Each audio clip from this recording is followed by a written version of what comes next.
हम लोग यहाँ सब बैठे हैं, हम लोग घर में बैठ के यूट्यूब पे भी कर सकते थे, जूम में भी कर सकते थे, बुक्स पढ़ सकते थे, किताबें पढ़ सकते थे, उससे भी नॉलेज ले सकते थे, लेकिन एकत्रित होने की क्या जरूरत थी हमें? क्योंकि आयुर्वेद का ज्ञान केवल आमने सामने बैठकर एक दूसरे के साथ वार्तालाप करके ही करा जा सकता है, क्योंकि आयुर्वेद की जो मेन स्ट्रीम है वो अथर्ववेद है, और जो वेद है वो पुरातन काल से ही गुरु के द्वारा बोला और शिष्यों के द्वारा ग्रहण किया आ रहा है।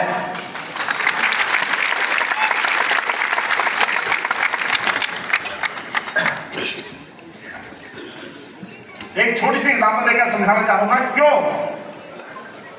एक शिव तांडव स्तोत्र का एक श्लोक है, जटाटवी गलज्जल प्रवाहता वितस्तले गले वलंब लंबिताम भुजंग तुंग मालिकाम डमट डमट डमट डमट डमट निनादवरवयम। ये जो डमट डमट डमट डम है, किसी का बाप लिख के दिखा दे, मुझे मैं मान जाऊं, कोई लिख ही नहीं सकता इसको। ये बोला, समझा और ग्रहण किया जा सकता है। बिल्कुल वैसे ही आयुर्वेद को बोला, समझा और ग्रहण किया जा सकता है, ऐसे ही एक साथ बैठकर।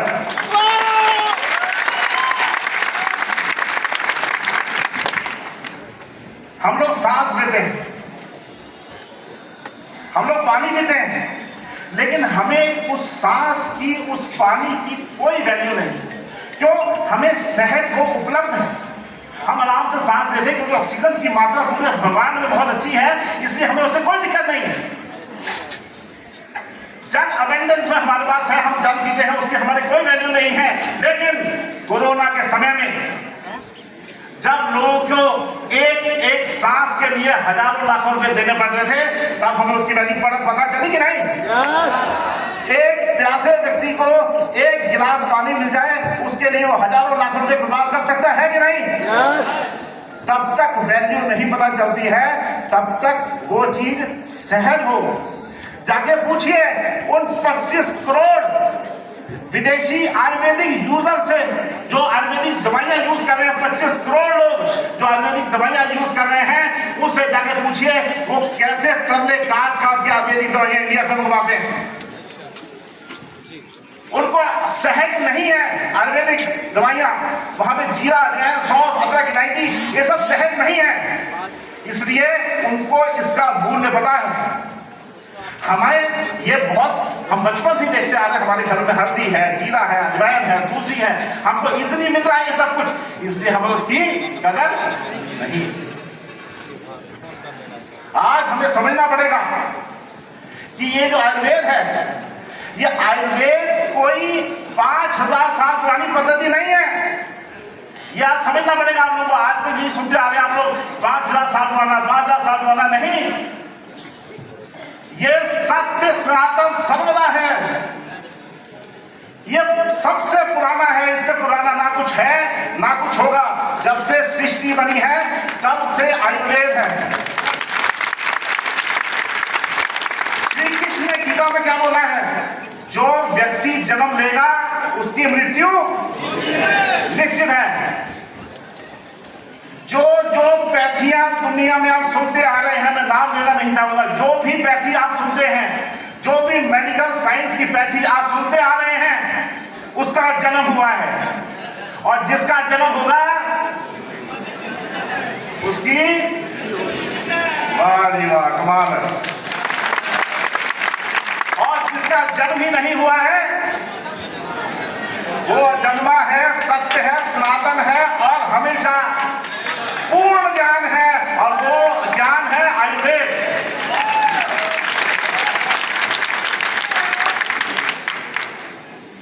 जब ज्ञान दिया गया आयुर्वेद का, तो ब्रह्मा जी ने स्मरण किया। ध्यान दीजिएगा, बहुत इंपॉर्टेंट बात बताने जा रहा हूं। ब्रह्मा जी ने स्मरण किया। स्मरण मतलब याद किया। याद किसको किया जाता है? जो पहले हो, जो पहले देखा हो, उसी को याद किया जाता है। तो ब्रह्मा जी ने याद करके, यानी कि जो ज्ञान पहले ही था उसको याद करके दक्ष प्रजापति को दिया। वो दक्ष प्रजापति कौन थे? जिनका बकरे का मुंह था। वो ज्ञान किसको आगे ट्रांसफर किया गया? अश्विनी कुमारों को, जिनका घोड़े का मुंह था। साइंस इतनी विकसित थी उस समय आयुर्वेद की कि इंसान के धड़ पे हाथी का सिर लगा दिया जाता था। क्या आज ये पॉसिबल है? इसलिए जो आयुर्वेद है वो सत्य सनातन है, पहले भी था, आज भी है और आगे भी रहेगा।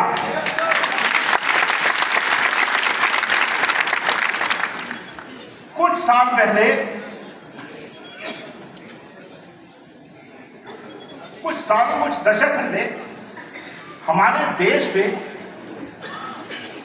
बहुत पुराने समय से मुगलों का दबदबा रहा। उसके बाद अंग्रेज आए, इन सब ने मिलके हमारी संस्कृति को तहस नहस कर दिया और अपनी संस्कृति को आगे लेके आए। उस तहस नहस हुई संस्कृति में आयुर्वेद भी था।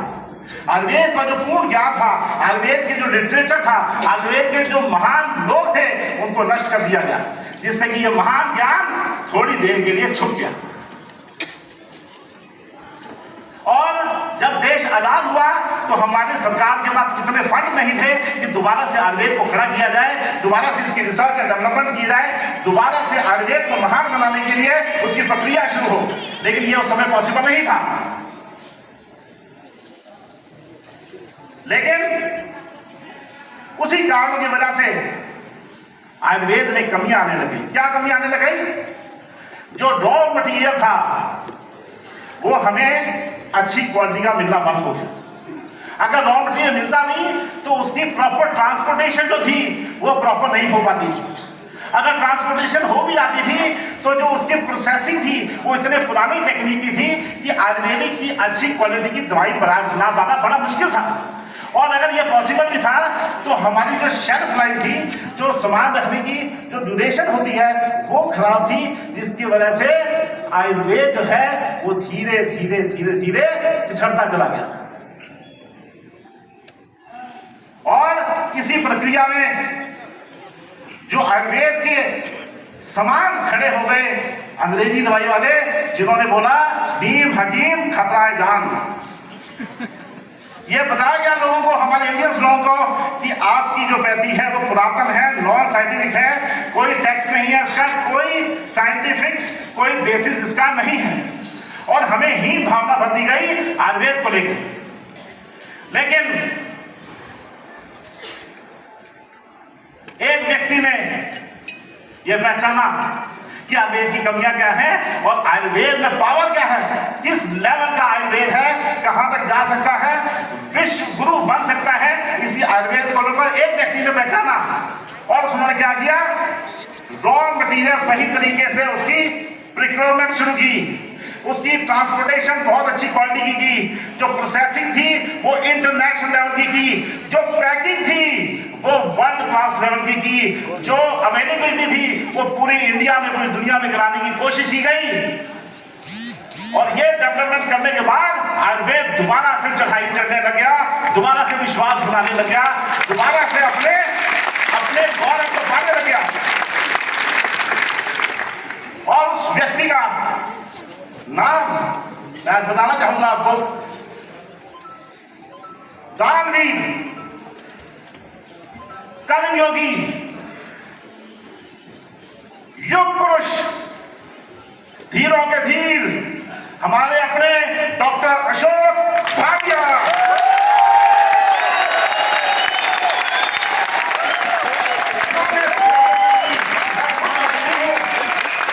मैं नमन करना चाहूंगा ऐसे महान व्यक्ति का, जिसने आयुर्वेद की जड़ों को दोबारा से स्थापित किया और हमारे गौरव को आज देश विदेश तक पहुंचा के दिखाया।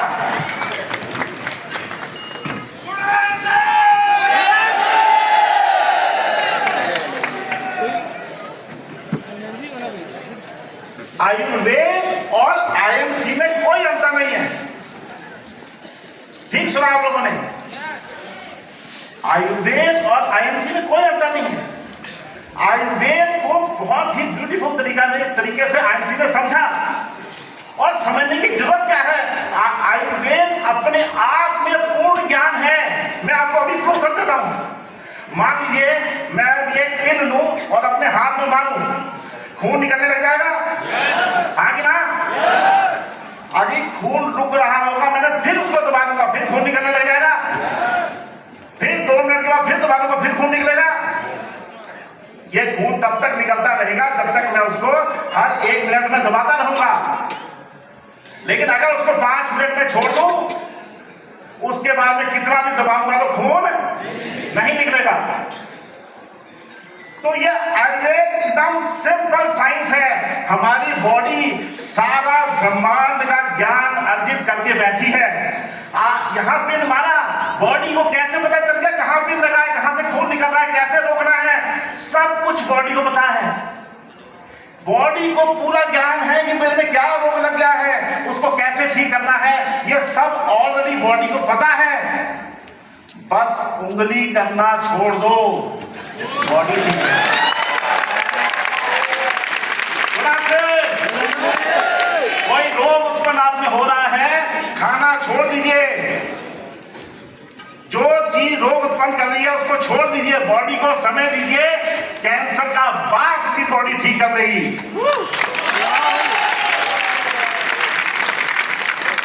बॉडी में इतनी कैपेबिलिटी है, ब्रह्मांड का ज्ञान है। यथा पिंडे तथा ब्रह्मांडे आयुर्वेद में लिखा हुआ है। जो ब्रह्मांड में है वो पिंड में है, भगवान तक पिंड में हमारे। अगर बोला जाता है कि बाहर भगवान ढूंढने से अच्छा आता ढूंढो, वैसे ही सारे इलाज हमारे शरीर के अंदर ऑलरेडी प्रेजेंट है, सिर्फ हमने उसको पहचानना।